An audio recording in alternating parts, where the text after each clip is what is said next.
Hello. This is just a quick message to say we're very excited to finally bring you our discussion of stage fright. As you can imagine, this ended up being a longer conversation than we usually have on the podcast. With this in mind, even though we did record it as one episode, we've decided to split it into two parts, releasing one today and one next week.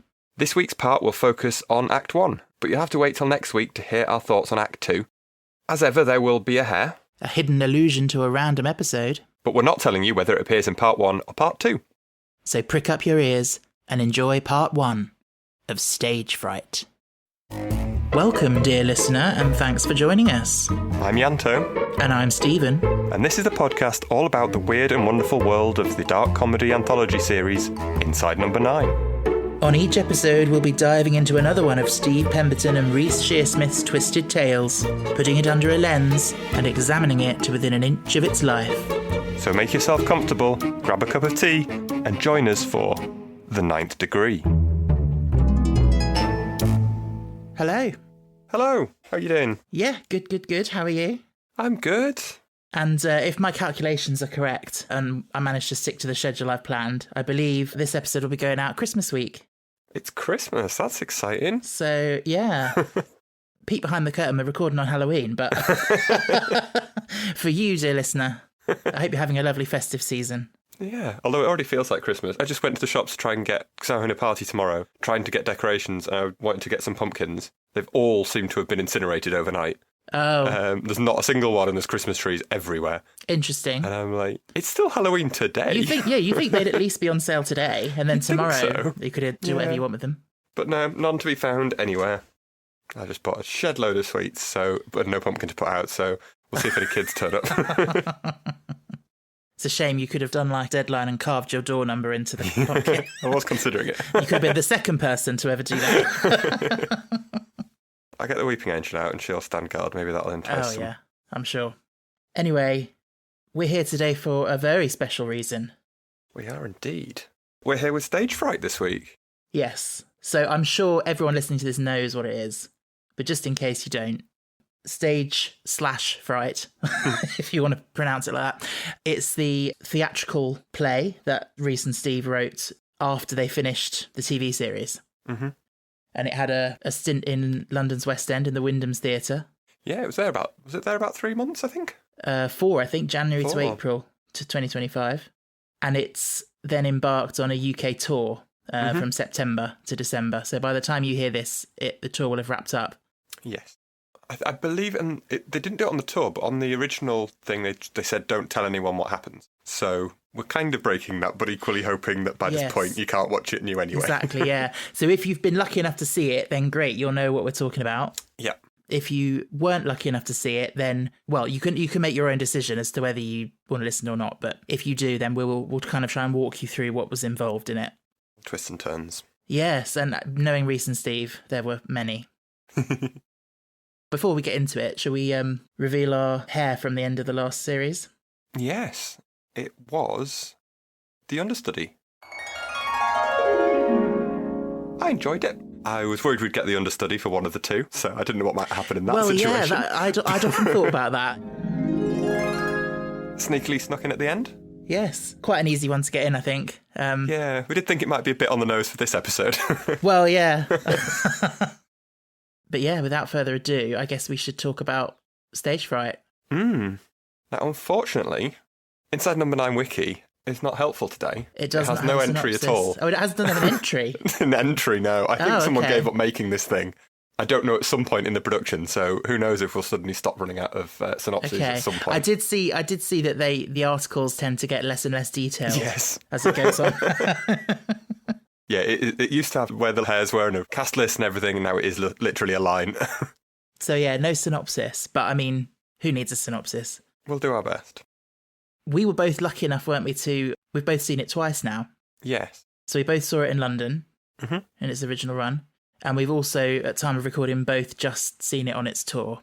I went in Woking in Surrey. And I went to the glamorous Hull. Which I shouldn't badmouth too much, that's where Reece is from. Oh, okay. Wonder if it was nice for him then, coming back to sort of, hometown. Who knows, maybe. As it were. Or maybe he spent his life trying to get away from it. I wouldn't blame him. I'm from the north. I can say these things. It's awful. Oh dear. Well, the theatre was reasonably nice. Yes. I don't know if they made this joke in every venue they went to or certain venues, but in the West End run, they of course said, it all takes place here in the beautiful Wyndham's Theatre. Mm-hmm. In my theatre, which is not an old, it's like a quite newly built, very modern sort of thing. Right. Reese said, it all takes place here in the beautiful New Victoria Theatre, Woking. Yeah, they did exactly the same. Oh, okay. Yeah, I think it was Steve, though. Okay, yeah. Maybe it was Reese didn't want to badmouth his own town theatre. But yeah. Because I think I went and saw it when you were still working your way through your original watch of the series. That's right, yes. And then by the time it had got to it, you'd booked it. It was becoming obvious that I was going to be a fan, Yeah. So I was like, yeah, I need to book it. Mm. I'm glad I did. I believe at the time they said that it wasn't going to tour. Yes. Of course they're going to say that. So I spent an exorbitant amount of money on a ticket. And then hotels and trains and all that kind of stuff. And then it toured. I could have just gone to Hull. But never mind. But did you find, because obviously, having both seen it in both the original and the tour, did you find that it was pretty much the same, or did you find differences? I was expecting differences and found it exactly the same. Yeah, I think I'm the same, really. I wondered if they were going to tailor it a bit, or it was going to be different intentionally, but no, yeah, it was exactly the same as far as I could tell. It does feel like something that they intentionally created as something that could tour. Mm. Because very often when they do touring productions of things, it always has to be sort of stripped back and scaled down so they can get it in a van or exactly. a lorry or whatever, Yeah, I'm pretty sure it was the same sets. But yeah, it did feel like everything was exactly the same. Yeah. Also, before we actually get into the play itself... We will get there. No, we will, but there's so much to talk about, isn't there? Yeah. I want to talk about the programme. Oh, yeah. So I still have my programme from the London one. I didn't get the one on the tour. Mm. I seem to remember there were two options. You could get like a fancy one or a slightly less fancy one. That's correct. Yeah, I got the less fancy one. Oh, did you? I didn't know there was a fancier one. Oh, that's good, because I got the fancy one, so we've got different ones. We'll have to swap at some point. Yes.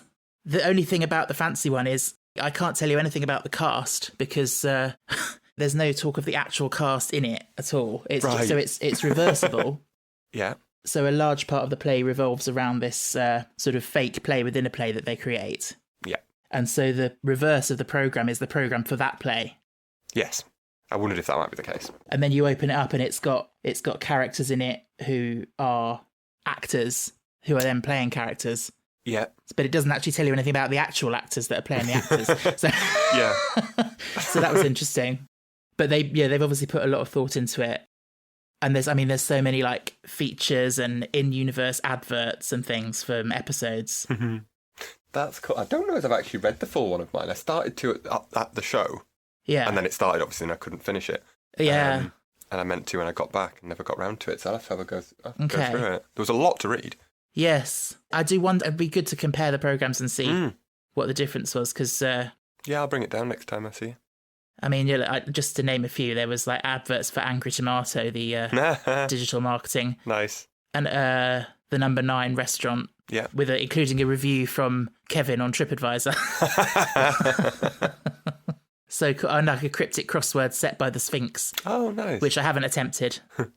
But yeah, really a lot of detail. Really nice. Work into it. That's good. Yeah. I like it when a programme's like that and it's not just, here's 27 adverts for local everything. And it's like one page of something useful, which is always disappointing. Mm. You see, mine does have the cast in it. Yeah, that's good. I should have bought both, really. But, that's what they want you to do. You know what the West End is? It's one costs about as much as the ticket costs. So, Whereas this one is all adverts for shows and I thought stuff. It would be. Yeah. No, so I got the standard programme, because like I said, I didn't know there was a fancy one. I got that on the original trip. Yesterday I got a tea towel with the Tears of Laughter lyrics to it on. Oh. And a Zanzibar key fob keychain thing. Lovely. Yeah. Next time you're crying tears of laughter, you can wipe your eyes on the tea towel. Exactly. Yeah. Perfect.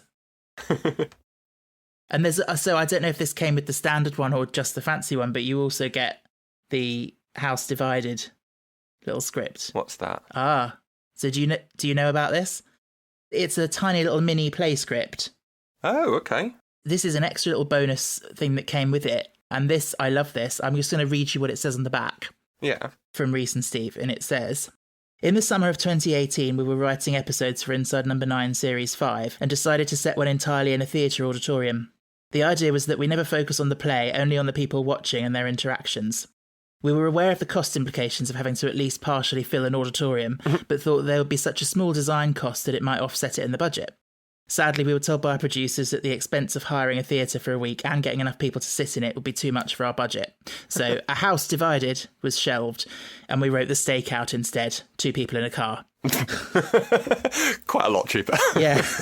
When we started to think of ideas for an Inside Number 9 stage show, we pulled this script from the bottom drawer, thinking it might be a fun way to begin. An audience watching an audience. We hope you enjoy reading the full version. So this is essentially an unused script for an episode. That's cool. Which, again, I was reading it and thinking, we could do a whole episode just on that, to be honest. Yeah. It's so good. It's a full script? It is, yeah. It's the whole 30-minute thing. Oh, wow, okay. Oh, I need to read that. You must. Yeah, it's fantastic. Yeah, so when we get on and we talk about the opening scene of the show, obviously that's sort of been adapted from this. But, it's fascinating to read. I feel like if their issue was that... I could appreciate hiring a theatre for a week would be expensive. Yeah. But if it's filling it with people, like you put a call out on Twitter and you'd get a load of people for free wanting fans, to do that. Yeah. All the fans would quite happily come and sit there. Like they did for the IT crowd. Yeah, all that kind of stuff, yeah. Yeah, that's a good idea. I'd have sat for a week in a theatre. Yeah, free of charge. Yeah. It also has a whether he agreed to do it or whether they just wrote it before they thought of asking him, but it would have had a cameo from Peter Capaldi. Oh, really? As himself. Fair enough. So, yeah, that is fascinating. But I won't go into any more detail on that because I'm sure you'll want to read it. Yes, please. Definitely. I don't know how we're still not into the actual show. Yeah. I was thinking this earlier. It's like, if a normal one of our podcasts is about twice the length of the episode, we might be here a while. Yes. But I mean, just to prolong it even further, I just wanted to share. Just wanted to share a hilarious story of something that happened to me when I went to see it. So I went straight from work, and I was wearing what I wear for work, which is usually like a black shirt, black jeans, and my seat was on the end of a row. And I got there early-ish, and I was thinking, oh God, everyone's going to be going past me, and I have to get up all the time. So I thought I'll just wait to the side till enough people have filled up, and then I'll take my seat. And then these people came in, and they were like, oh, we're looking for B2 to 3 or whatever. And they were on the wrong side because I knew mine was 40-something. Right. So I just said to them, oh, I think you want the other side because it's, this is 40. And they said, oh, right, thank you. And off they went. The person behind them came in and then came up to me and she was like, D3? She assumed I was an usher. And I can understand I did look like an usher, like wearing all black and everything. And I said, oh, that's around the other side too. And then I went, I don't work here, but... It becomes like that scene in the IT crowd. You suddenly end up with a job at this theatre. Yeah, and then I sat down and the people around me were like, oh, you could have earned yourself a bit of money there. Yeah, it was funny. That's great. Anyway, if we actually get to the show. Yeah, let's get into the show. So it starts with a jump scare.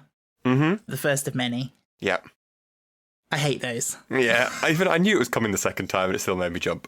Yeah. So it opens with just a nice red curtain, cheeky hair in one of the boxes, which they didn't have in the tour, I've noticed.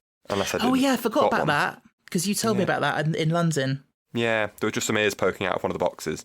Yes. But I didn't see it on the tour. So it opens on a set of theatre seats. Yes. With just Reese. Yeah, so we're facing and the audience is facing us, so we're just watching an auditorium. Yeah. It's sort of pre and then during a performance of Hamlet, which you can hear sort of distantly in the background. It's quite reminiscent of The Understudy, where you could hear Macbeth in the background. I'm surprised they didn't put Macbeth and use some of those clips that they have audio on. I do feel like there's loads of little Easter eggs and callbacks and references to episodes throughout this. To try and call out if we can remember as we go. Yeah. So we have some characters who appear. A posh lady and her daddy. Daddy? Yes. Yeah, the idea being, I guess, Reese is there on his own, about to watch a show, about to try and enjoy the play, and he becomes surrounded by various people being the most annoying person you could be in an auditorium.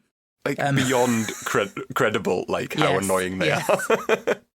So the lady and her daddy, the daddy is blind and deaf, or... I think blind. Blind, yes. Possibly also very hard of hearing. Hard of hearing, yeah. And she's trying to describe to him what's going on. The play starts and she's like, now if you could imagine, Daddy, there's a man standing on the battlements.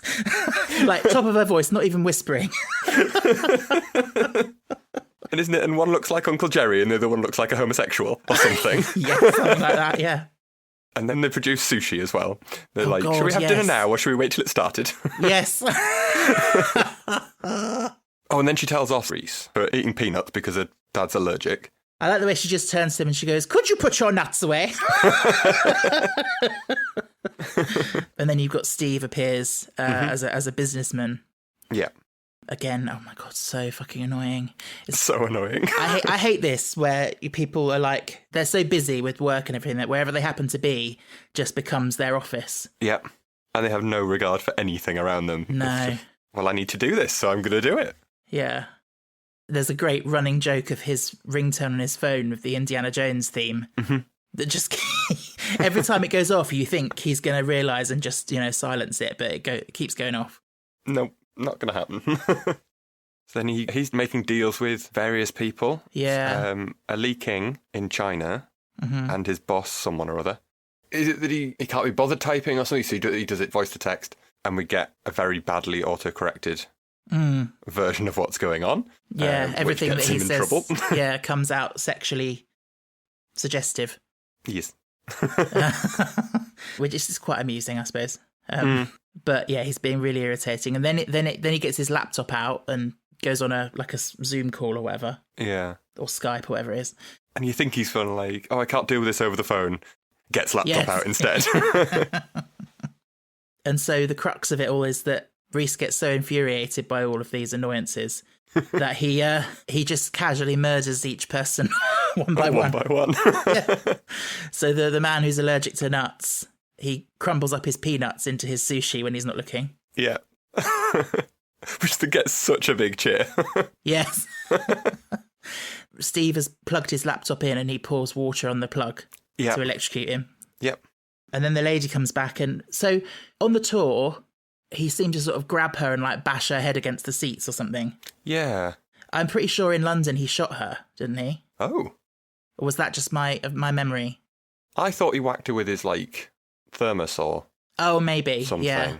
For some reason, I had it in my head that he just pulled a gun out and just shot her. But... I remember it being very, the first two were kind of, not obviously okay, but, they were a joke, whereas this one was just bash her in the head and kill her. Exactly, yeah. It's a good 3-beat there. Yeah. Yeah, it was very good. And then, I just love how this whole opening sketch turns out to be just one big extended sort of warning to the audience to, remember your theatre etiquette.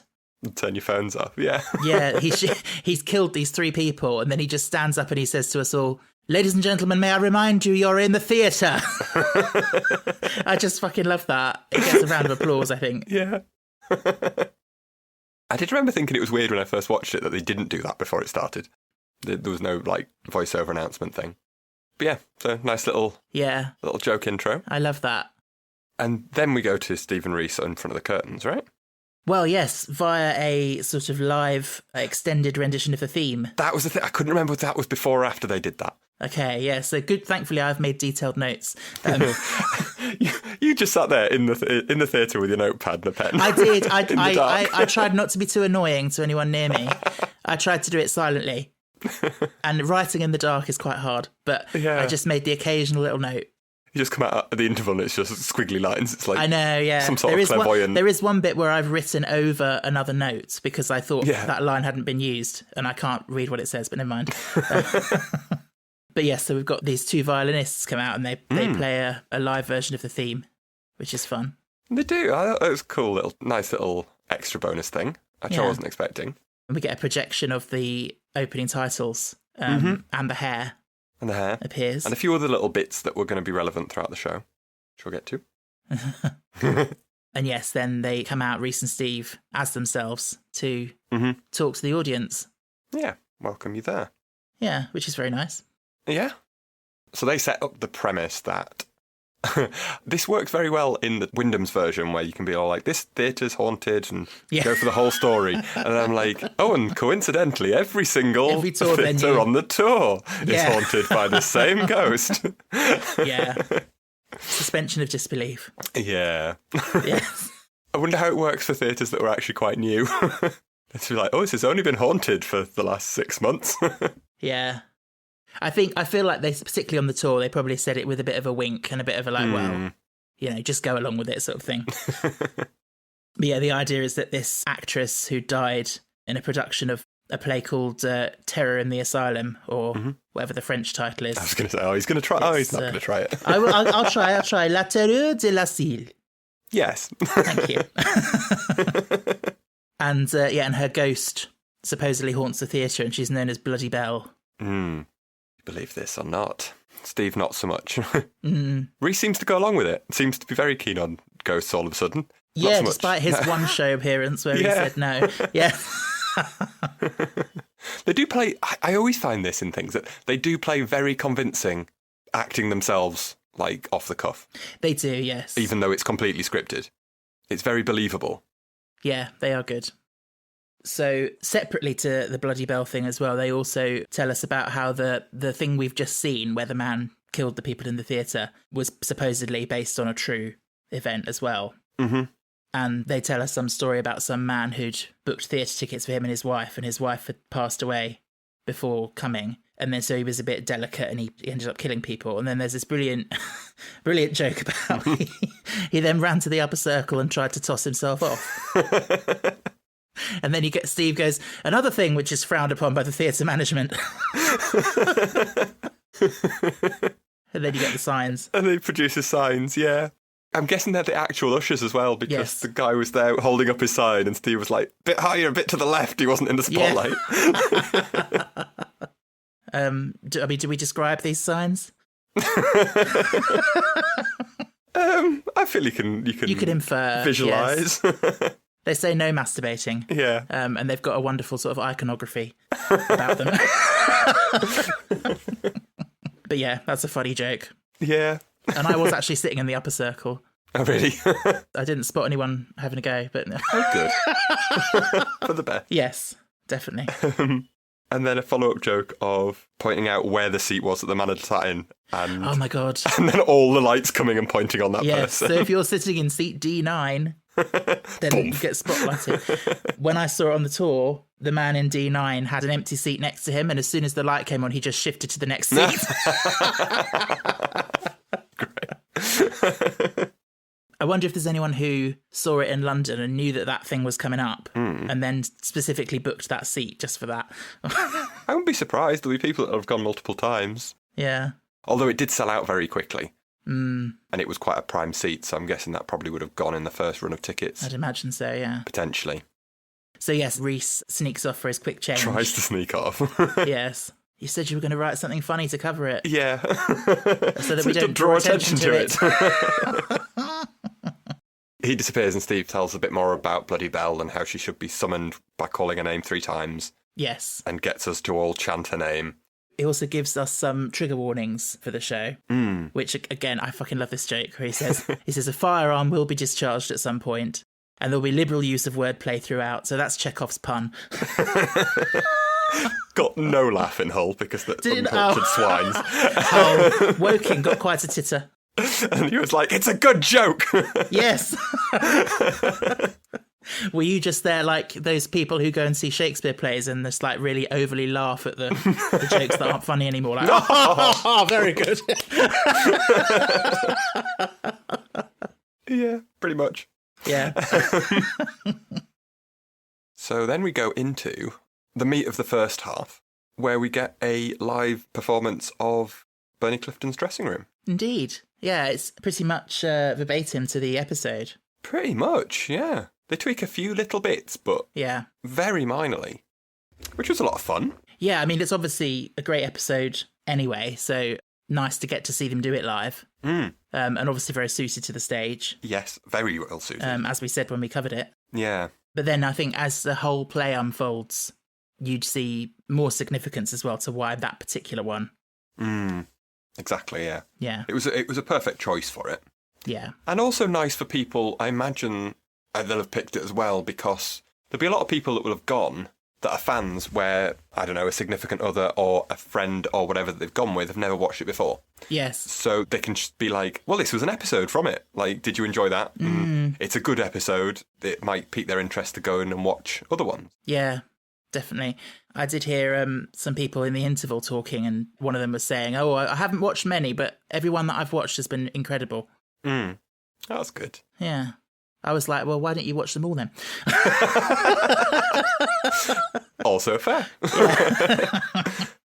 I feel like I'm just going to be slagging off the people of Hull the whole time, but I walked out of the interval and some guy goes, what was going on? What happened? And the person was like, he was dead. And she was like, was he? Okay. Okay. Oh dear. Oh, that is funny. Well, the woman next to me left in the interval. About 5 people next to me left. I don't know whether they just got different seats, but... Oh, possibly, yeah, no. I'm wondering if she just got sick of someone scribbling a notebook next to her for the... Yeah, fair. I'm sorry if that's true. I did feel like Rhys played it slightly differently, like a bit more gruff. He did. I noticed that yesterday, definitely. Yeah. He was very deep voice, and I don't know why. Maybe it's because the TV version, it's not that far from his normal voice, and obviously we've just seen him as himself, and sort of he's trying to differentiate it, yeah. They wanted it to be a character. Yeah. But yeah, it's interesting. I noticed in the, the hat and coat routine that Steve does, they added in a bit where he was tickling himself. Yes. Which was quite funny. Yeah, that bit was quite a bit extended. Does he kiss the hat in the film? In the series? I can't remember. I don't know. Because he properly made out with it in this one. Oh, he did, didn't he? Yeah. And there's that bit where, in the TV episode, he does the spit take with the water or beer or whatever it is, and he says about getting the front row wet. Yes. And obviously that takes on a new significance when you've got an actual audience there. Yeah, when I saw it, he like went up to the front row and was like... Yeah. eyeing them up. And Rhys stops him, yeah. Yeah. It was interesting because, so I went to see a matinee, which, as you pointed out, and was correct, was mostly old people. Okay. So it was a matinee on a Thursday, and it was funny what jokes everyone was laughing at. So, like, people didn't laugh at a lot of the jokes, but they would laugh at, ones about Jeanette Cranky and Thingy and Bernie Winters. That I don't really... I'm guessing they're a not particularly funny double act, but I never heard of them. Exactly, yes. But everyone howled at that in the audience. Yeah. And they were clearly laughing at all the jokes that you probably shouldn't laugh at anymore, and they were meant to be bad jokes. Yes. Oh my gosh, yeah. Yeah, which was slightly unfortunate. People love remembering things that happened in the 70s. Not this lot. Yeah. Oh dear. Yeah, it is interesting the things that some people find funny and others don't in those kind of situations. It is, and I feel bad when they deliver a joke and it doesn't get a laugh, but it is really quite funny if you understand it. Exactly, yeah. But that's the thing from, I've done a lot of theatre, and either I've been in a show every night or I've directed it and I've watched it every night, and some things get a laugh one night and not another night, and you're like, well, that's weird. Yeah, I went to see my friend in a show, and he said that he was surprised that where everyone laughed when they actually had an audience. That's the great thing about live theatre, isn't it? It's just so tangible to the, the atmosphere in the room and the electricity of it. It's so changeable. Yeah. So, then Bernie Clifton's dressing room gets kind of cut in two. Mm-hmm. And this new sketch that Len has supposedly written. For their Britain's Got Talent audition. Was it? Yeah. Yes. He's come up with a whole sketch that he wants them to do for Britain's Got Talent, which Tommy initially rejects, and then when Len goes off for his smoke, he has a read of. Yes. And we sort of fade into that, and we get a whole new section. Yeah. Well, you say new. It has its roots in A Quiet Night In. Indeed. Yeah, so then you get a prequel to A Quiet Night In. Yeah. We get to hear them speak. Yeah. I'm guessing a few days before as well, because they do reference. Yes. They say next week we're going to get the painting. Yeah. So it starts the same. You've got the Rachmaninoff playing. Mm-hmm. There's a large set of French windows, and Steve is trying to sort of break his way in or to open the top window so he can slide in. Mm-hmm. Then Rhys just undercuts it by just the doors are unlocked. He just comes in. Yeah, very classic joke. Yeah, simple but works. What did you think about Steve's voice for his character? It was really high pitched. It was. Yeah. Is that how it got more high pitched as it went on as well? Yeah. Is that how you imagined his character speaking in A Quiet Night In? No, not really, but it works. I think I imagined him more unable to speak purely because of the teeth. Oh, yes. So I guess he probably didn't have them on this. I wasn't close enough to see. No. But yeah, it's a very comedy high voice. Yes. And then Reese is pretty much just himself. Yeah. Exaggerating Northern, I think, when I saw it. Okay. But yes. I don't know if that was just because it was in Hull. But yeah. Oh, maybe. Yeah, I come up here and it just comes flooding back. They did keep taking the piss out of his accent in that scene when I was watching it. Did they? Yeah. Oh. So the concept of this section is they have to kidnap someone and bring them to this safe house. Mm-hmm. But Len has mixed up the numbers. They've gone to number 6 instead of number 9 and kidnapped the wrong person, which becomes then a great section where we get a celebrity guest. A different one every night. Every night, which I was not expecting when I first watched it. I'd managed to avoid any spoilers of anyone saying anything about what happens. Mm-hmm. And yeah, we get well, for starters, they come in the dressing gown from Quiet Night In with a bag over their head, and we have a charades game to work out who they are. Yes. Which, from what I've gathered, only Steve at that point knows who's the guest.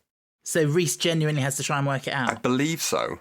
That's crazy. Unless they've made that up, but ostensibly, as far as we're concerned, yes, Reese doesn't know, and only Steve has planned it each night. Crazy. And we have a game of charades to work out who it is before they take the bag off the person's head. Yes. And they've had quite a lot of big names in it. They have. So when I went and saw it, I got Martin Freeman, which was really cool. Is that in London? Yeah, in the Wyndhams, which was awesome. Yeah. Was not expecting it.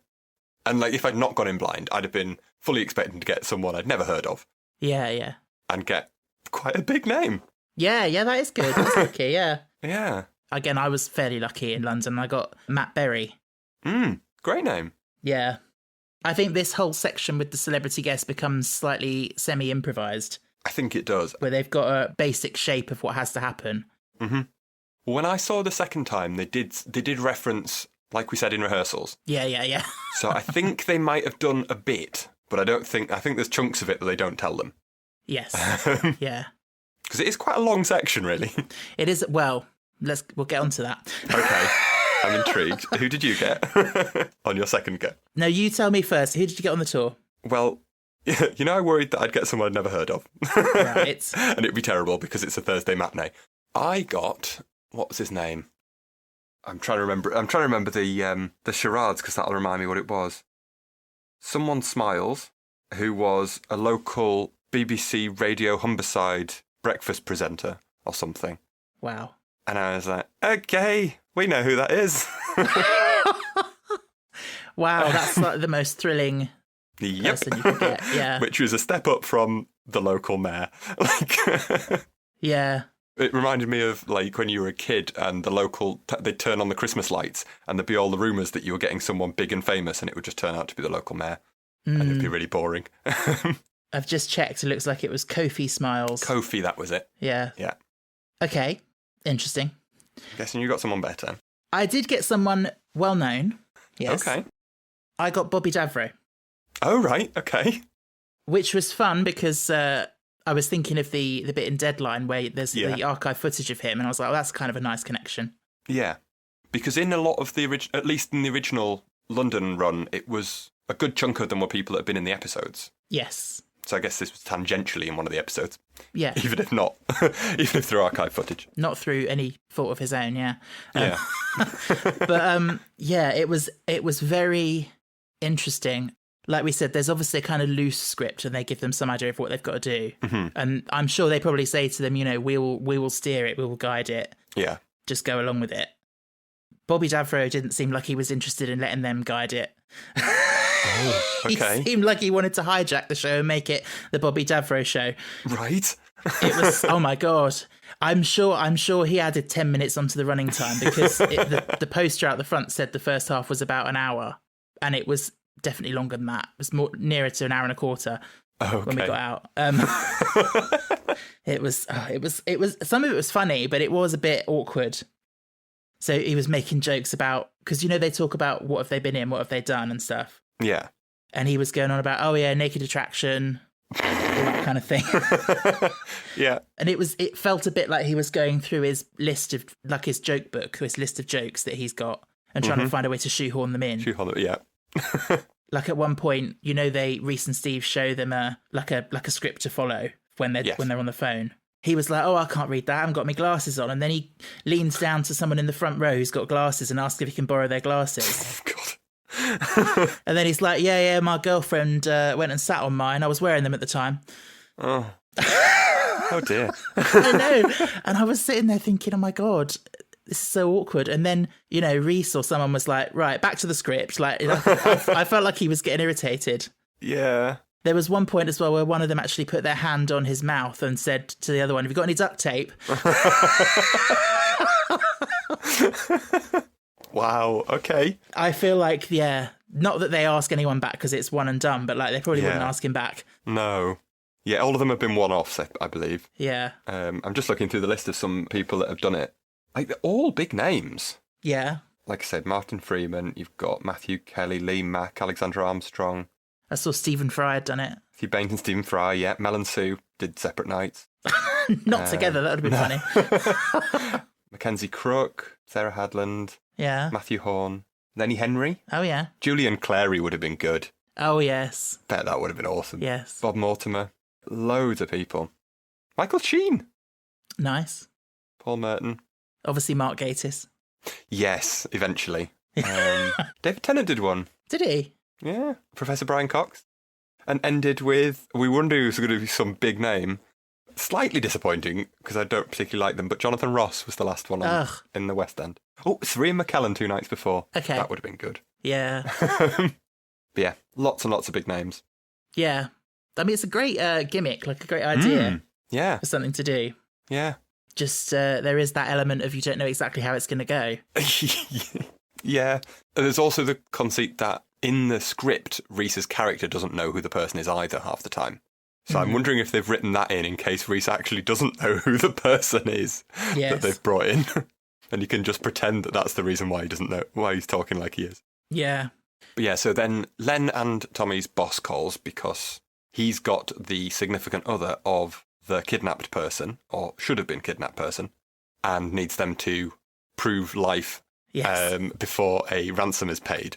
So you have the celebrity trying to do a Spanish accent, followed by a Geordie accent, followed by... What else do they have to do? They have to do flamenco, I think. Let's play a trumpet. Let's play a trumpet, yeah. Yeah. Again, that was a Bobby Davro bit. It was getting painful, and I was thinking, come on, just get on with it now. They said about play the trumpet. He handed the trumpet to someone in the audience and said, yeah, blow on that.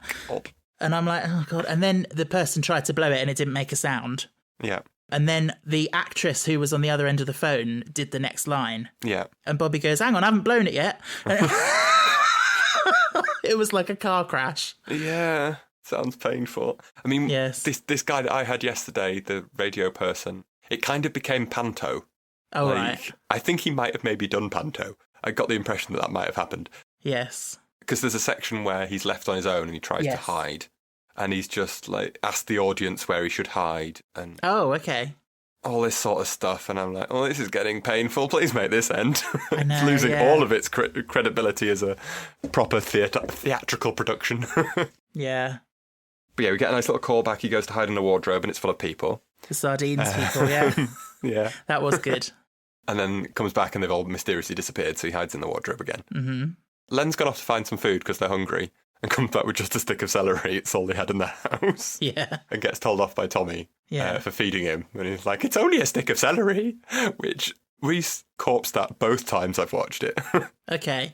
For some reason he Might likes be that joke. intentional then. Yeah. Maybe. I don't remember if he did when I saw it.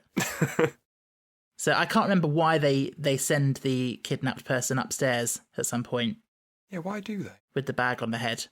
Yeah. Yeah. I don't know, but they do. The point being they tell them to put the bag on the head. Off they go up the stairs. Of course, Bobby Davro said, oh, I'm not putting this on, and he just went up with it in his hand.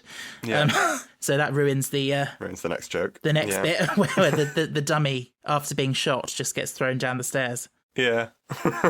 So it looks as if the person's been shot, yeah. Wow. Yeah. In a way, I feel privileged that I've seen it go so spectacularly wrong. Yeah.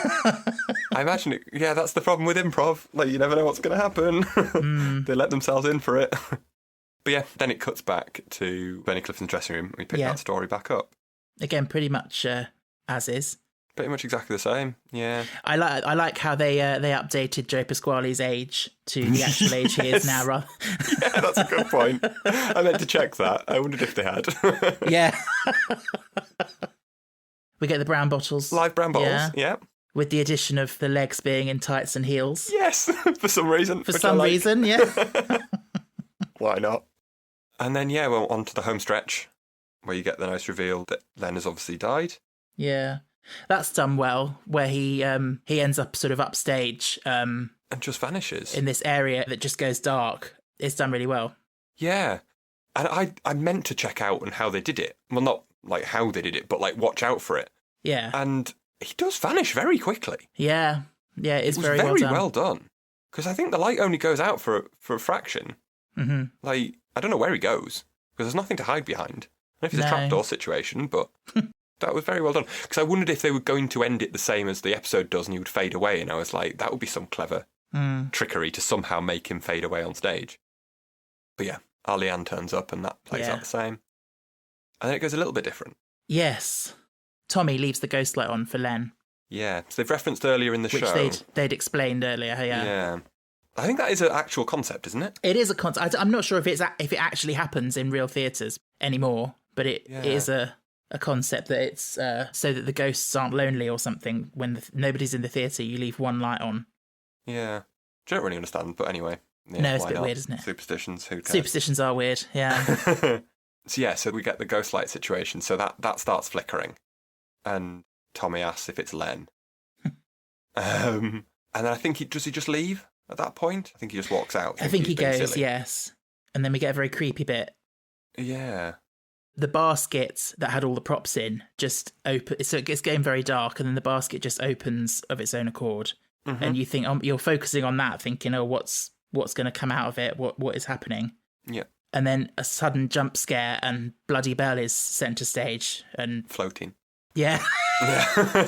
Screaming. Floating and screaming by the ghost light. Yeah. Cut to black. End of Act 1. Yeah. It's one of those kind of jump scares, especially when it's at the end of the first half like that. Like it's everyone jumps, and then you hear this laughter of everyone being like, "Oh gosh," you know. Aren't we silly? Yeah, that was mostly me doing that. Yeah. I was impressed at how good a job they did of because I knew that was coming on the second view. And was watching to see if I could see her walk in or anything like that. And they did a good job of hiding, you didn't see her appear. And like I say, same with Len disappearing, that I wondered if you'd be able to notice his silhouette moving out in the background in a shadow or something. No, they executed that it's very clever. Effectively. Yes. Did you ever see Ghost Stories? The film?